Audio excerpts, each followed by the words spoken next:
से। सो अब मैंने आपको तीनों चीज़ें एक्सप्लेन कर दी, यानी कि मैंने आपको पहले एक्सप्लेन किया है कि एडीएच की क्या फिजियोलॉजी है। आई एम सॉरी, मैंने आपको रिवाइज़ कराया है, लेकिन आपकी पैथोलॉजी की बेस नहीं बनती। नंबर 2, फिर मैंने एडीएच की पैथोलॉजीज़ आपके साथ डिस्कस की हैं और पैथोलॉजीज़ को हमने 2 पार्ट्स में डिवाइड कर दिया कि अगर हमारे पास एडीएच एक्सेस होगा, that is SIADH syndrome of inappropriate ADH secretion, और नंबर 2, अगर हमारे पास एडीएच कम होगा तो एडीएच की कमी को हम कहते हैं diabetes insipidus. Now it depends कि एडीएच कम है या फिर बॉडी उसको रिस्पॉन्ड नहीं कर रही है, that it could be divided into central और नेफ्रोजेनिक, विल टॉक अबाउट।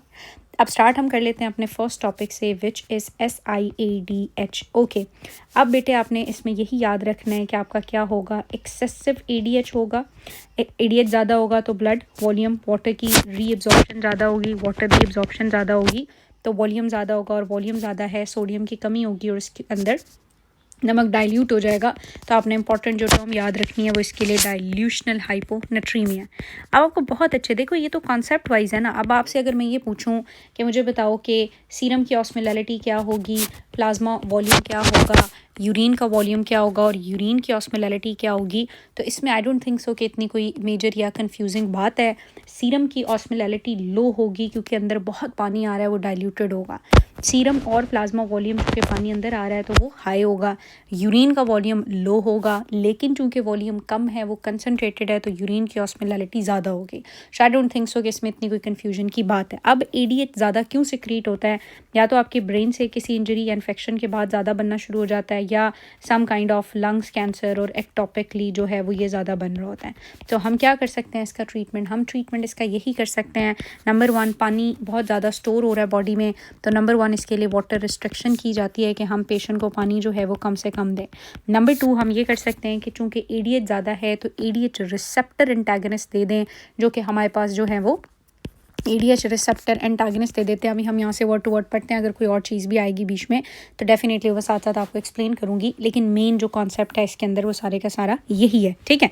सो पहली चीज़ जो उन्होंने यहाँ पे बताई हुई है, syndrome of inappropriate ADH secretion which is SIADH। Now this is बेटे रेपिटेशन कि आपके हाइपोथैलेमस से एडीएच आता है और एडीएच पोस्टीरियर पिट्यूटरी से रिलीज होता है और मेड्यूलरी डक्ट्स के ऊपर जाके एक्ट करता है। जब वहाँ जाके एक्ट करता है तो वहाँ से वाटर रिटेंशन करता है, हैंस आपका वॉल्यूम बढ़ता है, ऑस्मोलैलिटी कम होती है और ये एडीएच की सिक्रेशन को इनहिबिट करेगा। At the same time urine के वॉल्यूम को ज़ाहिर है ये कम करता है और यूरिन की ऑस्मोलैलिटी को ज़्यादा करता है। नंबर 2, वो ये बता रहा है कि सीरम की ऑस्मोलैलिटी जब भी ज़्यादा होगी तो सिग्नल जाएगा और एडीएच की सिक्रेशन, ये साइकिल ऐसे ही चलेगा। बट सेंट्रल डायबिटीज़ इंसिपिडस में क्या होता है कि आपकी एडीएच की सिक्रेशन नहीं होती। क्यों नहीं होती उसको हम अलग डिस्कस करेंगे। So first we are talking about SIADH which is characterize by excessive water retention. Obviously बात है अगर आपका एडीएच ज़्यादा है तो आपकी वाटर रिटेंशन भी ज़्यादा होगी। देन क्या होगा हमारे पास, euvolemic hyponatremia with continuous urinary excretion, क्योंकि आपका ये जो ट्यूब्स हैं यहाँ से वाटर तो अंदर आ रहा है लेकिन सोडियम एक्सक्रीट हो रहा है। यहाँ पानी तो बहुत ज़्यादा आ रहा है लेकिन नमक तो उतना नहीं है। सो नमक कम है इसलिए वो नमक इसमें डाइल्यूट हो जाएगा, there would be hyponatremia. Urinary excretion, urine के अंदर सोडियम एक्सक्रीट हो रहा है, देयरफॉर यूरिन की ऑस्मोलैलिटी बहुत ज़्यादा होगी as compare to plasma osmolality और serum osmolality, that is understandable. Number 2, वो कह रहा है कि अब बॉडी कैसे रिस्पॉन्ड करती है, बॉडी रिस्पॉन्ड विद डिक्रीज। अब बॉडी ने देख लिया कि ऑलरेडी वाटर इतना ज़्यादा है, सो बॉडी एल्डोस्टेरॉन कम कर देती है। चूँकि आपको पता है कि एल्डोस्टेरॉन भी क्या करता है, वो सोडियम को अंदर ले आता है और सोडियम के पीछे पीछे वाटर आता है। वाटर ऑलरेडी ज़्यादा है तो हमें सोडियम भी नहीं चाहिए, सो एल्डोस्टेरॉन कम हो जाएगा। एल्डोस्टेरॉन कम होने से यूरिनरी सोडियम एक्सक्रीशन मज़ीद प्रमोट होगी, क्योंकि सोडियम अंदर नहीं आ रहा तो वो बाहर ही जा रहा है। सो एल्डोस्टेरॉन कम हो जाएगा, ANP BNP ज़्यादा हो जाएंगे, यूरिनरी सोडियम एक्सक्रीशन मज़ीद ज़्यादा हो जाएगी and that would lead to normalization of extra cellular fluid volume.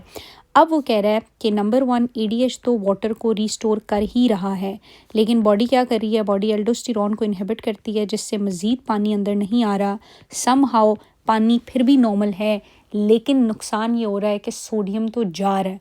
सो पानी बेशक काइंड ऑफ नॉर्मल है लेकिन सोडियम की कमी है, क्योंकि दोनों की वजह से high ADH and low aldosterone की वजह से सोडियम एक्सक्रीट हो रहा है।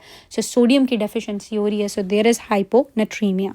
सो what is the treatment, so what we can do is, first line हमेशा ये मेरे प्लैब में MCQs आया था प्लैब 1 में, फ्लूइड रिस्ट्रिक्शन है।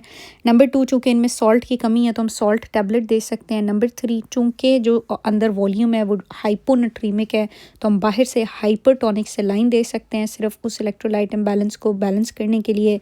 ऑब्वियसली यूरिन वॉल्यूम कम होता है तो हम यूरिन वॉल्यूम को बढ़ाने के लिए डायूरेटिक यूरिन को इंक्रीज़ करेंगे। और देन डेफिनेटली जो रूट प्रॉब्लम है वो एडीएच है तो एडीएच एंटागनिस्ट कॉनीवेप्टन, टॉलवेप्टन और डेमिक्लोसाइक्लिन दिया जा सकता है। SIADH के कॉजेज़ क्या हैं? SIADH के उसने कहा कॉजेज़ को आप हेल्ड अप वाटर से याद रख सकते हो बिकॉज कि ये वाटर को ही अंदर हेल्ड कर रहा है।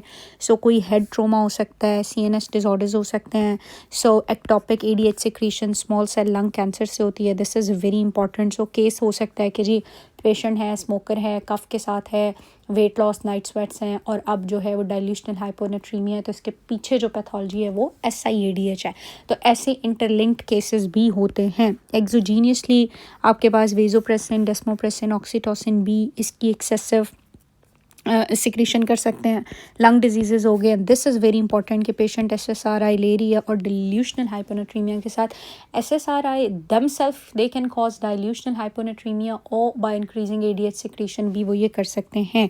सो SSRI एंटी डिप्रेसन है, कार्बामीज़ापीन एंटी एपिलेप्टिक है और साइक्लोफॉस्फेमाइड वो भी क्या कर सकती है जो कि काइनोफेंट्री उसके अंदर यूज़ होती है, क्या उसको कहते हैं, कैंसर के ट्रीटमेंट में, तो ये भी ADH के रिलीज़ को इन्हांस कर सकती है। सो this would be the pathology and linked pharmacological link of high ADH. High ADH क्या होगा, पैथोलॉजी कैसे डिरेंज होगी, क्या ट्रीटमेंट है और क्यों हुआ ये बेटे आपको पता होना चाहिए। सो नेक्स्ट वीडियो के अंदर मैं आपको एक्सप्लेन करूँगी कि अगर ADH कम होगा तो फिर डायबिटीज़ इंसिपिडस है and how to differentiate it from polydipsia. Next video में डिस्कस करते हैं।